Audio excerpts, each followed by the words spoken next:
3 wins in their last 3 games against Sunderland, against Liverpool, and against Brighton. Then him say komu into this month there can no be den e dia momo, but so far so good. Omo to me arake up wins no. He say omo the 6th position our boss player omo 16 points. Ahead of Chelsea with 2 points at Chelsea 14 on par with team my friend Manchester City on also 16 points and a 1 point ahead of Liverpool boss player on also 15 points. It say a normal Asha say pick it up at the team my friend Manchester United. Na yeni tactics won come kakra. Na yen hwe say a normal ben na asesa o Man U team ni ma emom etumi pick points no. Boss player obedi adanse say constantly na meka about Ruben Amorim the build up, the problem with progression, the problem with chance creation. Constantly na meka about Ruben Amorim the 5-2-3 zonal block no how are exposed central areas in the space at the and how our midfield no yet me overload omo. Some normal way are na key problems for Ruben Amorim no. Etumia sisa over the past 3 matches and now this season in the whole no boss player improvement be abamuana. The Biana Mekacho said the progression of Manchester United no it is in the form of a U progression. Now meka U progression and I say the ball is recycled between the back line and the wing backs. Eti abekwa center backs no wa na akwa wing backs no na free wing backs no na ba center backs no enkwanenim. It's in a U form. Now, so you progression with NCSI at the Abamuana. Sir, you share the past 3 matches, sir. Manchester United, Abba. Focus no assisa for Ruben Amorim. Adaptation be aba in the build-up of team friend Manchester United.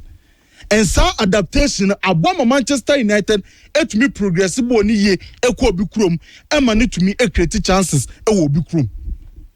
The 3 main focus of Ruben Amorim in the last 3 matches no enie baako a long ball, mienu a second ball, miensa a transition. Me se baako a long ball, mienu a second ball, miensa a transition.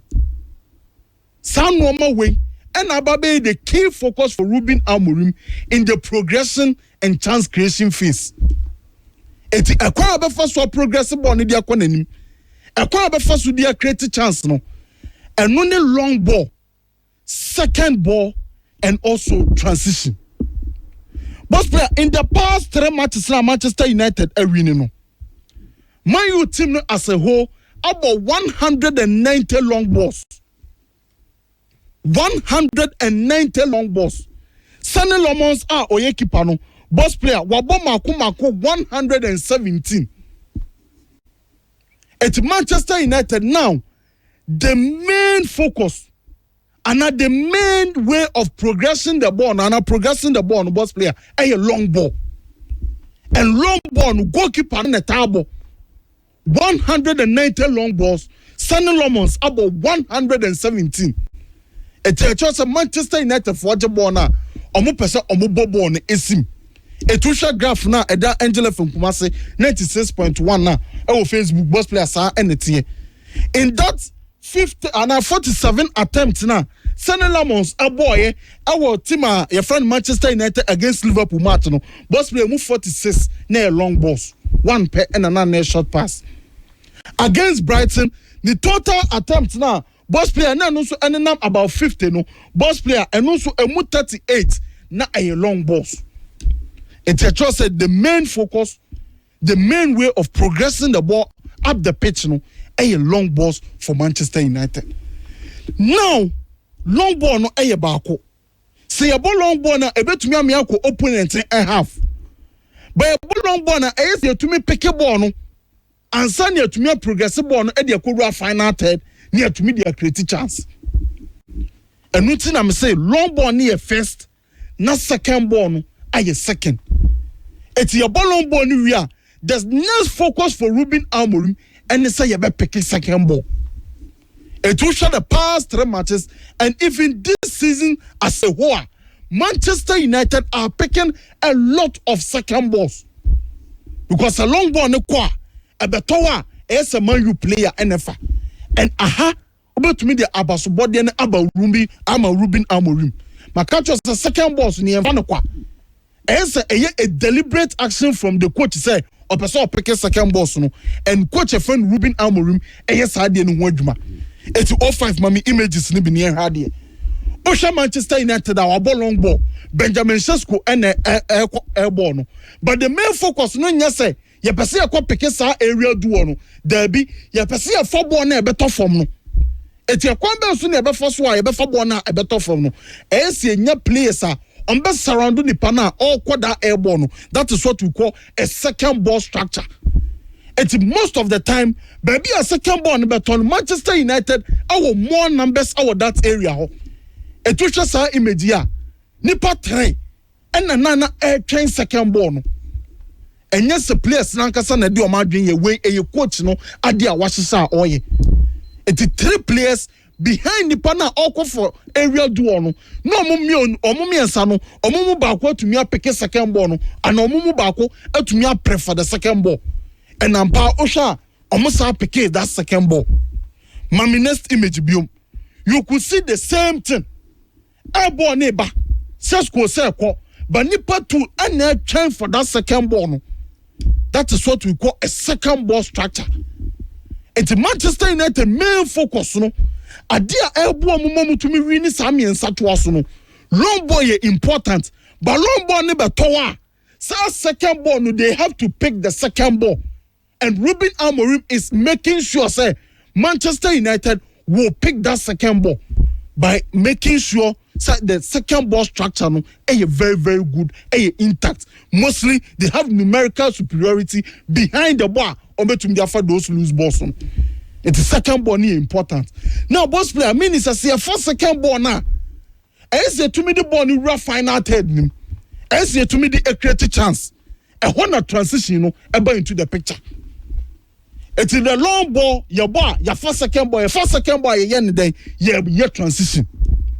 And to Manchester United this season, boss player, I'm picking 138 second balls. In the whole Premier League, I'm not for second balls, Kesepa. I'm offer about 60% of their second balls. And it shows you say this season. The primary focus, the main way of progression, the main way of chance creation for Manchester United is play long ball, pick the second ball, and start the transition. At the moment, Manchester United pick a second ball, no, and one of those players no, are starting running in behind, particularly Brian Mbeumo. It's all 5 mommy images near rolling near Hardy. Born a tall na, omo pick a sabona. In Bomo and running in behind no near Bobo on Edia Tumu Edia Mano. All 5 mami next image biom. Bono ya ball long ball. Manchester United aba press second ball no because say omo first second ball. Now conditions ni favor omo for the second ball no. Omo picking ye na instinctive. Idea coach na catch players no.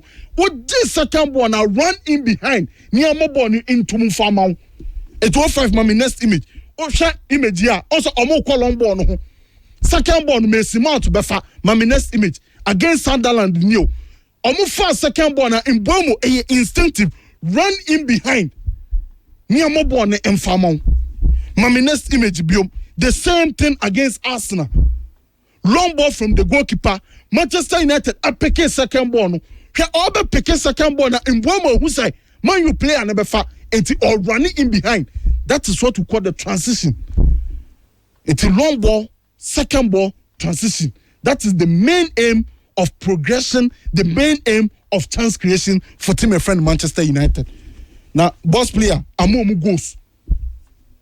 Against Liverpool, Amomu go. Against Sunderland, Amomu go. Etusha Sunderland now, long ball nini. Ball ni 12 now, also Obi running in behind. Or running in behind now, or cutting back in Mbeumo ashe. Fameko Liverpool diano. Omo ball na the second ball structure is intact. And to Bruno first second ball na Obama Amadino in Mbeumo running in behind Manchester United for Eddie Ashe. And to insisaya kakra ba Manchester United boom. Sa first na o inverted central center back no na coordinate bounce passes no my wide overloads na ma bobo ne e dia fam to say entire wo biom unta hu from Manchester United to say they are relying on long balls. Their main focus is to pick the second balls and start the transitions no matter to their go and boss player. It is paying off. It is paying off because Osha Manchester United this season Oma creating about 22 big chances. It's a plan of Ruben Amorim Diabana and yes, and 22 big chances and Oma to media creating and boss player. The problem no, and your more big chance conversion no, that is 38.4%. Big chances now Manchester United are creating bebre from this ideology no. From this style, no, boss player and Nadia more converting most of the chances, no, and the Ashepo, no. Aha, and the pros and the cons of that Manchester United born or move ever into the picture. Aha, no, Makacho say, me can coach Nadia no ye na me pesami who boa boa any boa wow. Now the problem with long balls is that there is no sustainability. Say able to me about I yield the results over the long term no anywhere because when you control over long balls. And yet time be an for second ball.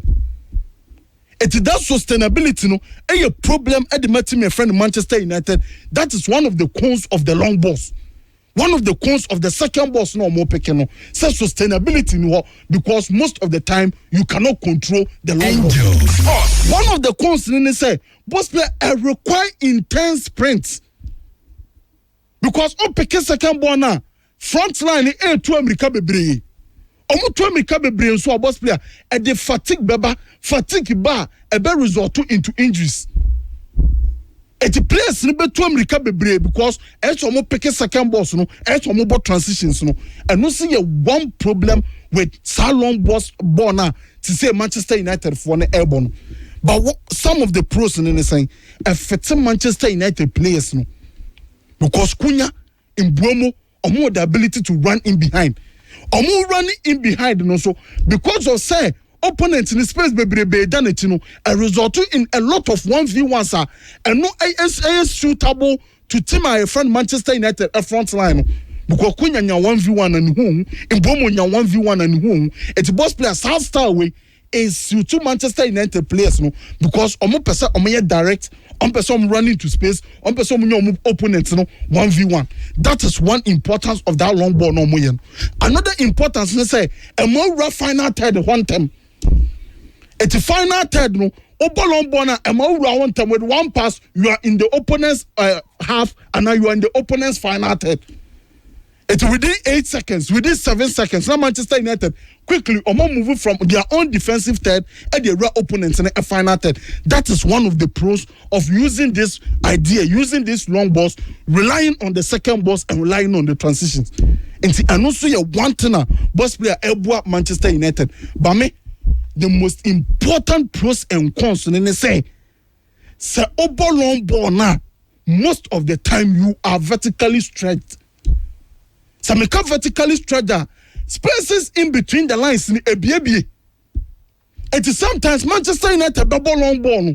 I back front line. On the ball back row box no be any box ni. Many papa ko pena on the ball no kwa na boss player or box ni. That is one of the problems with the long ball. Now say my vertically stretching so I mean say if you are not able to pick the second ball, space at the defensive line and space at the midfield line anymore. Opponents bet to me a ball counter attack. These are the problems our boss player a room for Manchester United for long balls now or Mombono. And throughout the season, you be these problems, you be these advantages now Manchester United for Benya with their long ball, second ball, transitional approach.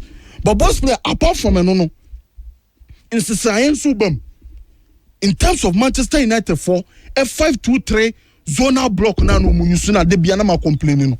It say Ruben Amorim say the high press na on committing numbers forward no. They say Manchester United say Osha image boss player against Brighton instead of the 5-2-3 boss player or use 5-4-1.